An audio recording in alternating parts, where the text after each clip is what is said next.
Prove that for all integers a and b, if a mod 7 equals 5 and b mod 7 equals 6, then ab mod 7 equals 2. All right, let's prove this. Since this statement is universally quantified on a and b, we're going to instantiate a and b as integers.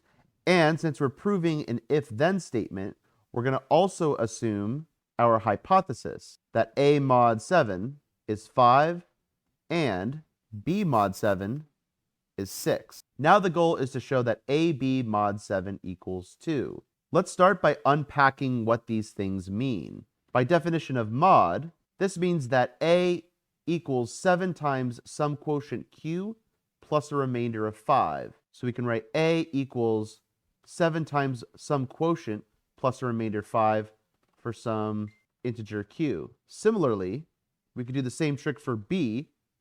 b is equal to 7 times some quotient. We can't use the same quotient q because the quotient here might be different from the quotient when a is divided by 7. So instead of using q, I'm going to use s. And then my remainder would be 6, since b mod 7 is 6. Okay, so we need to show that ab mod 7 equals 2. Next, let's use substitution to rewrite a times b. So by substitution, a times b is equal to a, which is 7q plus 5, times b, which is 7s plus 6. And we can simplify this a little bit further. This is 49qs plus 42q plus 35s plus 30. Now the goal is to show that when we divide this number by 7, we get a remainder of 2. Now this number is divisible by 7, this number is divisible by 7, and this number is divisible by 7. The problem here, though, is that my remainder is 30, not 2. So I'm going to rewrite this as a plus 2, but then I'm going to separate my 30 into a plus 2 and a plus 28.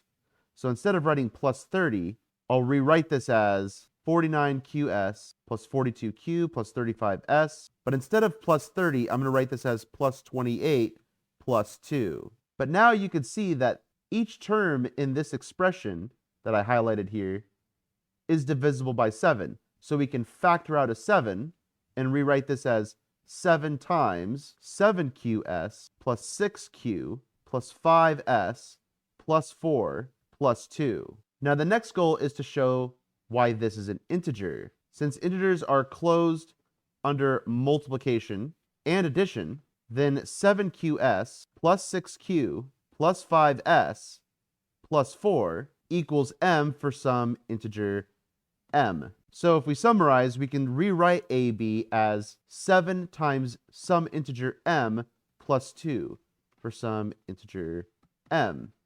By definition of mod, this means that ab mod 7 is 2. And that's what we wanted to show. Thanks everyone, and I'll see you in the next video.